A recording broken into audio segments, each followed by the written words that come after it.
Yeah, yes.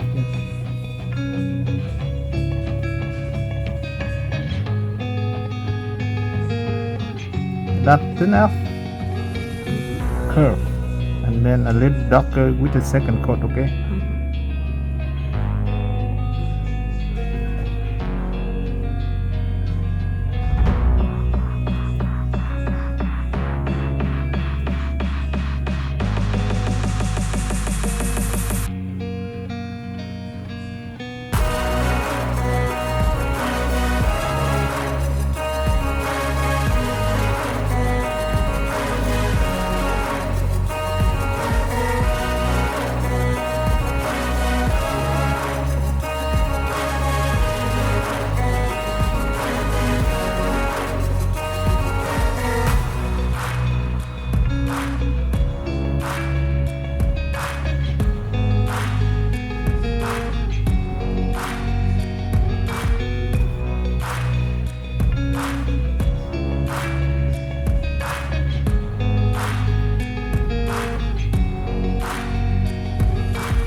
This will be more white, right?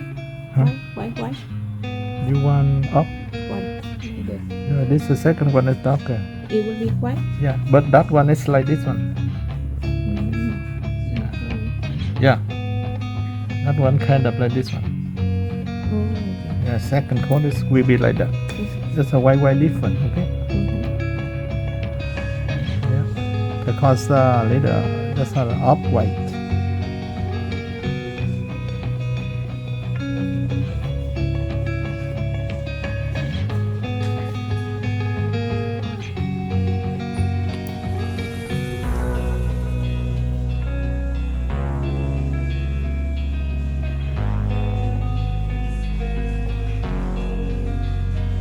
See the second coat. Okay, good.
Chắc lần đầu tiên làm không biết, không chưa biết. Lần đầu tiên nó làm chưa biết.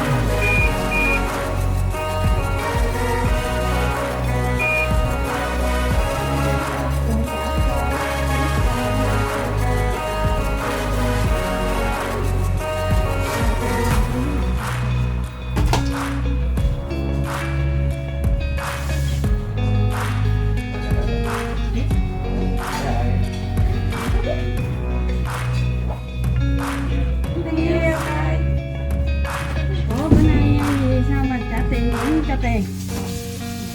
Làm tệ quá mà. Can we do this color in the Ừ. on the pedicure? Yeah. Very good, okay. No white here. No way. Làm tệ quá mà. Thằng nhỏ nó trả tiền nó còn cho được mấy đồng. Dọn hộp xong rồi đi lấy màu sơn cho nhỏ này luôn đi, cho nó đủ 100 luôn đi. 2 con 100 cái ngon rồi, đâu cần nhiều, là 2 con thôi đủ sống. Thằng chồng đi về mẹ nó ăn rồi, thằng chồng nó đi về mẹ nó ăn rồi, mình làm 100 đồng là đủ sống rồi. Còn chồng đi về mẹ nó ăn ở với mẹ rồi nó đem tiền về cạo số ok. Màu gì? Màu hồng đó hả? Màu Màu gì vậy? hồng.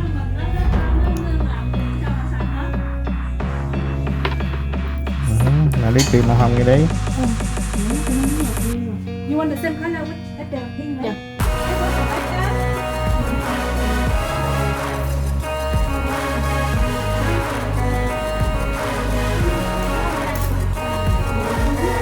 Can we do this or no? The same no? She go together. Same thing, có nghĩa là lấy cái clear pink thôi. Lấy clear pink á. Cái đó nó hồi nãy rồi. Nó ra clear pink. Yeah, yeah. Cái này lip pink nè. Cái đó hoặc là cái này, mà cái này thì nó là sao?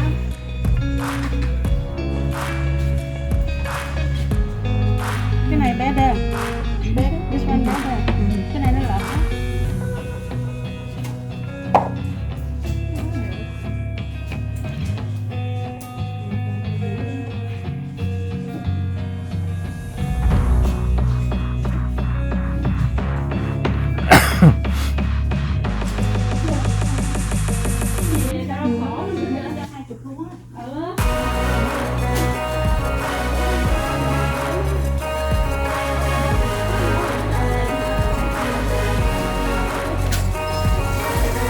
Chắc nó quay lại á.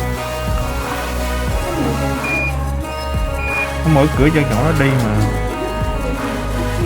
Nhường cái gì. Tưởng đâu vô mảnh là thôi, bữa nay ế mà vậy cũng được.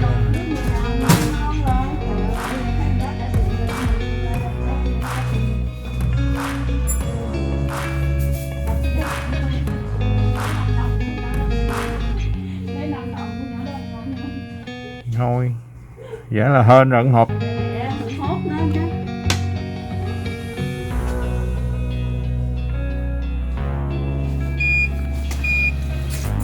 Đi lang thang vậy. Còn con đó hả?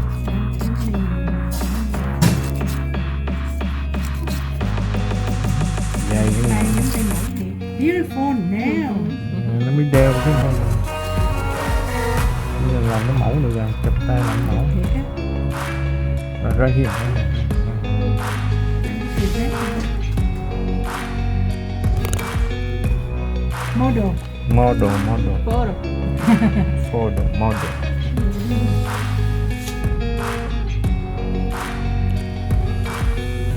I think this hand is better because this one look at this one. That This is, one yeah, better. two hand will be better. Yes, Two hand will be better. But I do by step, okay? Will be two hands.